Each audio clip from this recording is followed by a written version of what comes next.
बागेश्वर धाम के पीठाधीश्वर धीरेन्द्र शास्त्री दिल्ली एनसीआर के दौरे पर हैं, जहां पर उनके कई भव्य बड़े कार्यक्रम होने वाले हैं।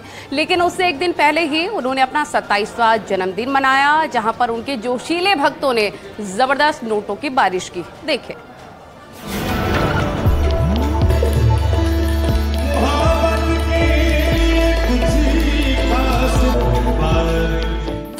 बाबा बागेश्वर सरकार के जन्मदिन पर मची धूम।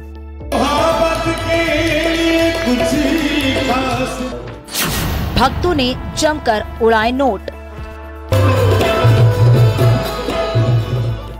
4 जुलाई को बागेश्वर धाम के पीठाधीश्वर पंडित धीरेन्द्र शास्त्री ने अपना जन्मदिन मनाया। बाबा का जन्मदिन था तो भक्त भला कैसे पीछे रह सकते थे। भक्तों ने पल को यादगार बनाने के लिए हवा में खूब नोट उड़ाए।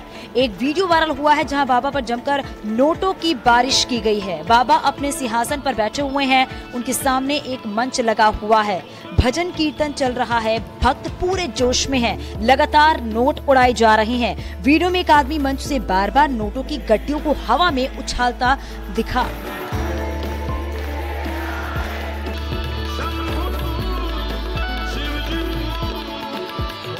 तस्वीरों में आप साफ देख सकते हैं वहां जमीन पर नोटों की चादर बिछ गई है, लेकिन उत्साहित भक्तों ने नोट उड़ाने नहीं बंद किए। बताया गया कि कार्यक्रम के दौरान धीरेन्द्र शास्त्री के भक्तों ने लाखों रुपए उड़ाए। इस मौके पर बाबा शांत नजर आए, चेहरे पर हल्की मुस्कान भी तैर रही थी। वहां मौजूद लाखों की संख्या में भक्त तालियां बजा रहे थे। बताया जा रहा है कि 200 के हजारों नोट उड़ाए गए। इसके साथ ही भजन संध्या का भी आयोजन किया गया था। गौरतलब है कि बागेश्वर धाम में गुरु पूर्णिमा महोत्सव चल रहा था। बाबा बागेश्वर महाराज के जन्मदिन के चलते खास कार्यक्रम रखा गया था। इस दौरान गुजराती भजन गायक कीर्तिदान गढ़वी के भजन भी देर रात तक चलते रहे। रात 2:30 बजे तक ये प्रोग्राम चला। छतरपुर से 35 किलोमीटर दूर बागेश्वर धाम में उनका जन्मदिन खूब धूमधाम से मनाया गया। पंडित धीरेन्द्र शास्त्री अब 27 साल के हो गए हैं। इतनी कम उम्र में ही उन्होंने लोकप्रियता के सारे रिकॉर्ड तोड़ दिए हैं। अक्सर अपने बयानों से वो चर्चा में रहते हैं। पंडित धीरेन्द्र शास्त्री हिंदू राष्ट्र का झंडा बुलंद किए हुए हैं। पूरे देश में घूम घूम कर सनातन धर्म का प्रचार प्रसार कर रही हैं और उनके वीडियो भी खूब वायरल होते हैं। Bureau report, news 18।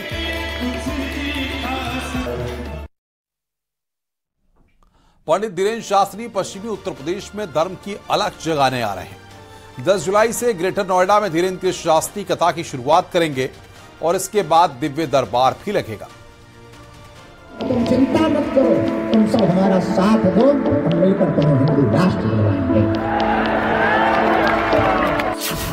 सबसे बड़ा दरबार ग्रेटर नोएडा तैयार।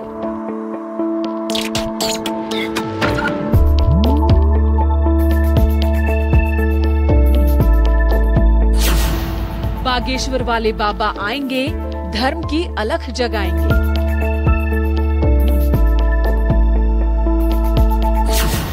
पश्चिमी यूपी में पहली बार बाबा बागेश्वर का दिव्य दरबार। हटा के बता, इतना बड़ा वाला बहादुर है हो तुम।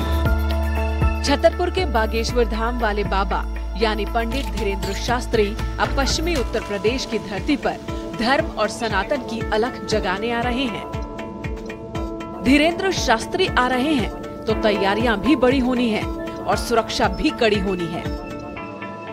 इसी को लेकर ग्रेटर नोएडा में उत्तर भारत का सबसे बड़ा पंडाल तैयार किया जा रहा है।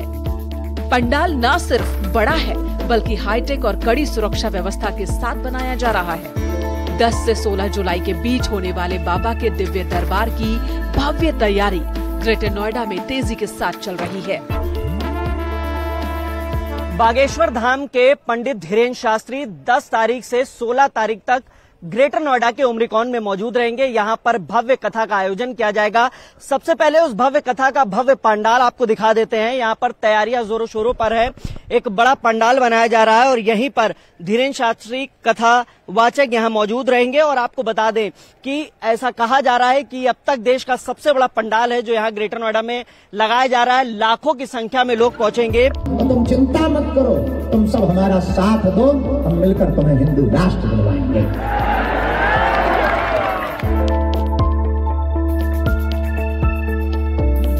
बाबा बागेश्वर के इसी अंदाज और साफ गोई से बात कहने के तरीके पर लाखों श्रद्धालु सम्मोहित हो जाते हैं। धीरेंद्र शास्त्री की लोकप्रियता का अंदाजा आप इसी बात से लगा सकते हैं कि लाखों की संख्या में लोग उनके दिव्य दरबार और कथावाचन कार्यक्रम का हिस्सा बनने के लिए पहुंचते हैं।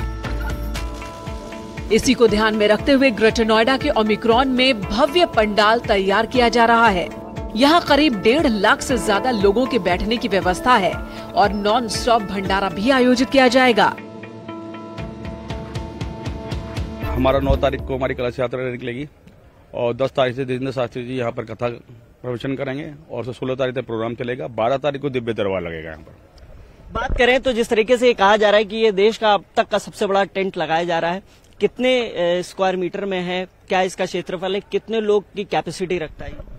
4.5 लाख स्क्वायर फीट में लगाया जा रहा है और ये लगभग 1.5 लाख लोगों को बैठने की व्यवस्था है और इसमें गद्दे हैं, फ्लोरिंग बिछाई जा रही है, पूरी पंखों और कूलरों की व्यवस्था करी जा रही है और खाने पीने की पूर्ण व्यवस्था है यहाँ पर। रोजाना कितने लोगों के खाना बनेगा?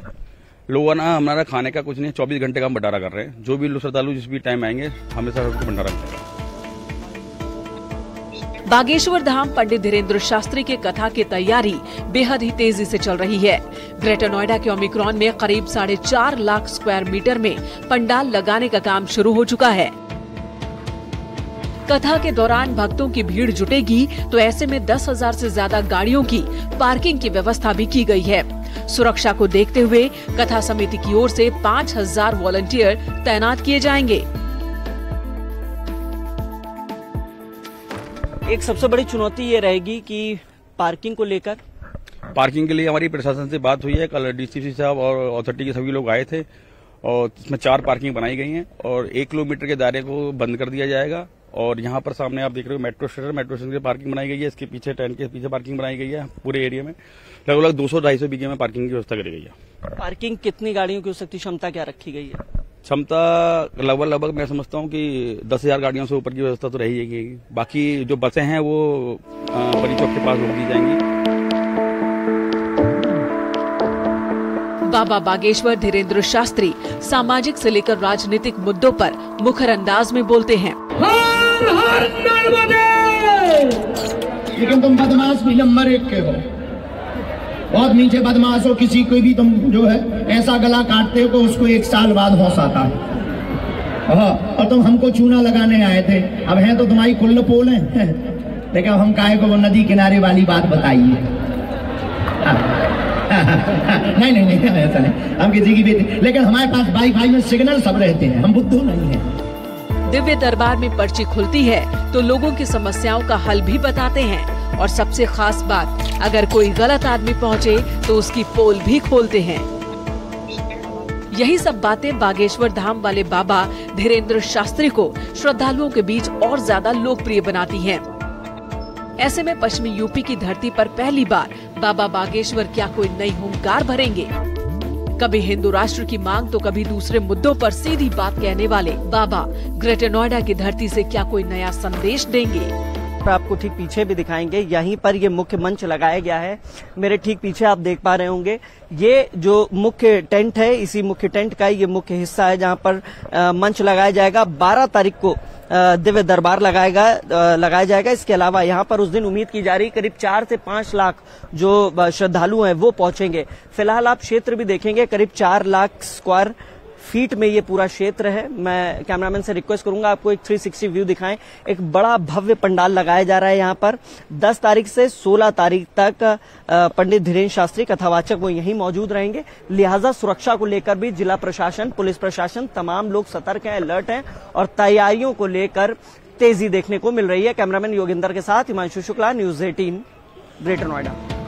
तुम चिंता मत करो, तुम सब हमारा साथ दो, हम मिलकर तुम्हें हिंदू राष्ट्र बनवाएंगे।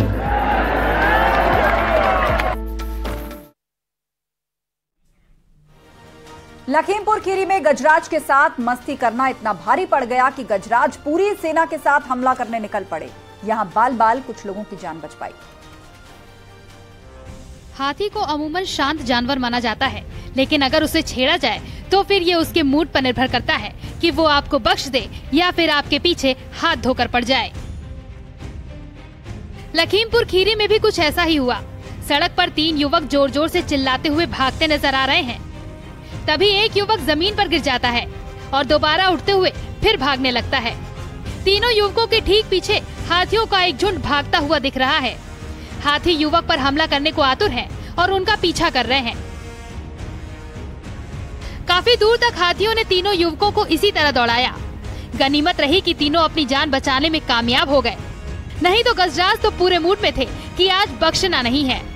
आखिर हाथी किस बात पर नाराज हो गए कि इन तीनों की जान के पीछे पड़ गए। दरअसल दुधवा टाइगर रिजर्व से गुजरकर जाने वाले पलिया गौरी फंटा मार्ग में हाथियों का झुंड चहलकदमी कर रहा था। उसी दौरान ये तीनों युवक गौरी फंटा की तरफ जा रहे थे। आजकल रील्स और वीडियो बनाने का चलन है। जगह कोई भी हो ये मायने नहीं रखती, कुछ एडवेंचर होना चाहिए। तीनों युवकों को भी शरारत सूझी, जिन्होंने हाथियों के झुंड के साथ सेल्फी लेने की ठानी। तीनों हाथियों के कुछ करीब गए और उनके साथ सेल्फी लेने की कोशिश करने लगे, लेकिन गजराज को ये बात बिल्कुल पसंद नहीं आई। युवकों की हरकत पर वो भड़क गए, जिसके बाद हाथियों के झुंड ने युवकों को सबक सिखाने की ठानी। हमला करने के लिए युवकों के पीछे भागे। वहीं मौके पर मौजूद किसी युवक ने ये वीडियो बना लिया और सोशल मीडिया पर वायरल कर दिया। इस वाकये से ये साफ हो गया कि गजराज को छेड़ना जिंदगी पर भारी भी पड़ सकता है। न्यूज़ 18 के लिए लखीमपुर से मनोज शर्मा की रिपोर्ट। ब्रेक के बाद एक बार फिर से आप सभी का बहुत स्वागत है। सावधानी हटी, दुर्घटना घटी। ऐसे एक वीडियो सोशल मीडिया पर वायरल हो रहा है, जहां पर एक लड़की की सूझबूझ काम आई है और उसकी जान बच गई है। ये वीडियो देखिए। रोड पर चलते समय कई सारी चीजों का ध्यान रखना पड़ता है। न सिर्फ आती जाती गाड़ियों का, बल्कि आसपास की चीजों पर भी गौर करना पड़ता है, क्योंकि मौत कब कहां से आ जाए कोई नहीं जानता। दरअसल मौत की बात हम इसलिए कर रहे हैं क्योंकि हर साल सड़क पर ही लाखों लोग दुर्घटनाओं में मारे जाते हैं। इनमें से कोई अपनी गलती से मौत का शिकार बनता है, तो कोई दूसरों की गलती की वजह से अपनी जान गंवा बैठता है। वैसे कभी कभी कुछ ऐसे हादसे भी हो जाते हैं जिसके लिए किसी को भी जिम्मेदार नहीं ठहराया जा सकता, बल्कि उसे प्राकृतिक ही मान लिया जाता है। सोशल मीडिया पर एक ऐसा ही वीडियो वायरल हो रहा है जिसे देखकर आपके भी होश उड़ जाएंगे। इस वीडियो में एक लड़की सड़क पर चलते समय बाल बाल बचती हुई नजर आती है। सिर्फ 1-2 सेकेंड और अपनी समझदारी से उसने अपनी जान बचा ली, वरना वो सीधे अस्पताल में ही दिखती। वीडियो में आप देख सकते हैं कि भारी बारिश हो रही है और आंधी तूफान का भी माहौल है। इसी बारिश के बीच लोग आ जा रहे हैं। एक स्कूटी सवार लड़की भी ऐसे ही सड़क से गुजर रही होती है। इसी बीच अचानक से एक पेड़ उखड़कर सड़क पर ही गिर पड़ता है। वो तो गनीमत ये रही कि लड़की वहां तक पहुंचती नहीं है और पेड़ गिरने के बाद वो तुरंत ही ब्रेक लगा देती है, वरना वो पेड़ के नीचे ही आ जाती और गंभीर हादसे का शिकार हो जाती। इस शॉकिंग वीडियो को सोशल मीडिया प्लेटफॉर्म ट्विटर पर शेयर किया गया है और कैप्शन में लिखा है, बच गई बेचारी। और इसी के साथ वक्त एक और ब्रेक का हो चला है। कल हाजिर होंगे कुछ और खबरों के साथ। आप देखते रहिए न्यूज़ 18 उत्तर प्रदेश उत्तराखंड।